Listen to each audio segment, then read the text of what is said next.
Formula One, being the fast-paced, relentless sport that it is, are making some changes to the rules in 2024 that you will want to be aware of before it's lights out in Bahrain in a few weeks' time. So here are 4 things that you need to know before we reach the first race, or really at any point in the season when you start watching, you'll want to know these 4 things. First of all, let's start with the power unit usage. Formula One's calendar has grown over the last few seasons. We are now at 24 races a season, as long as there's no cancellations. And this means that the engines are being worked far harder than they ever have before. And Formula One has not increased its power unit allocation throughout the season, even though the calendar has been expanding.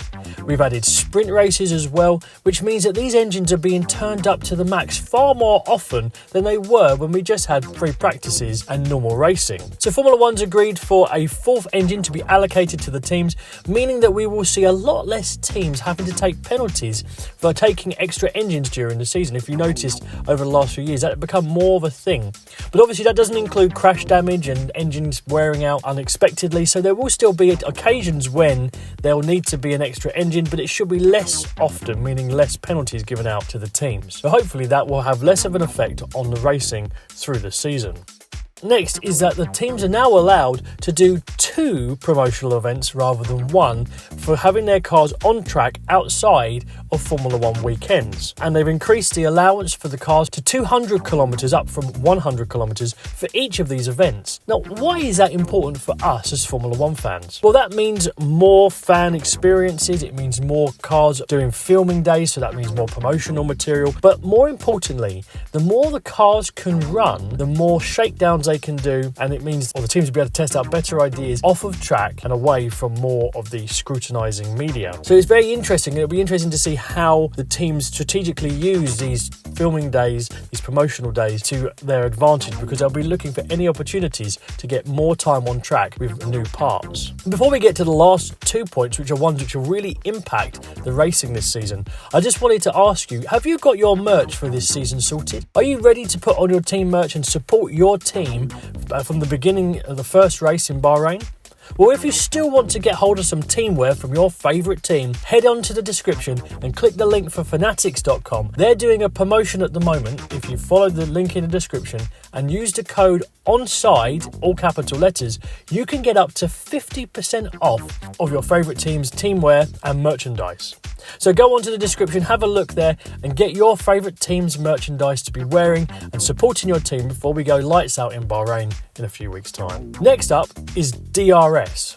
Now, whether you love DRS or hate DRS, to be fair, we can see that it is kind of needed in modern Formula One. It really does aid overtaking, but sometimes it can be overused. So there are new things coming in to do with DRS. One of those is that the drag reduction system will now be enabled 1 lap into the race and 1 lap after a safety car restart. This means that they'll be able to get on with catching the car in front, especially if the field condenses, say after safety car periods. This could be very useful for cars getting ahead. Let's just hope it's not meaning that the Red Bulls just jump everybody and fly off into the distance zone. So it'll be interesting to see how the DRS change plays out on track and whether it has a really big effect on the racing. Let's just hope it's not too much. Finally, the last change you need to be aware of is a change to sprint weekends. Yes, it's been highly debated, and even I put forward an idea of how sprint weekends could be changed to make it flow better through the weekend. They didn't listen to my suggestion, but what they have come up with is much closer to what I said, which is kind of interesting to see. And that is to move sprint qualifying to the second session of Friday, so you get free practice 1, then sprint qualifying. Then you'll get your sprint race on Saturday, first session, then qualifying.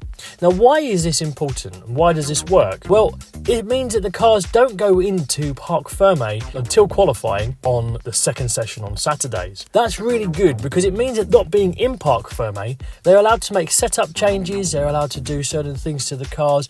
So we'll be able to see more competitive sprint sessions, but without it affecting the Grand Prix, which is obviously what happened in Austin last season.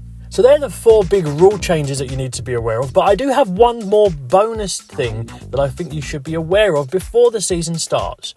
And that's to do with actually the first 2 races of this season. Those races will take place on Thursday, through Saturday rather than Friday through Sunday. So the Grand Prix will be on Saturday for the first 2 races of the calendar. Very, very important to know because you don't want to end up missing the Grand Prix live, especially if you're excited to watch it like I am. So there you are, that's our roundup of the rule changes coming into effect in 2024. Let me know your thoughts on these rule changes and which ones you think will have an impact on the sport for better or worse in the comments below.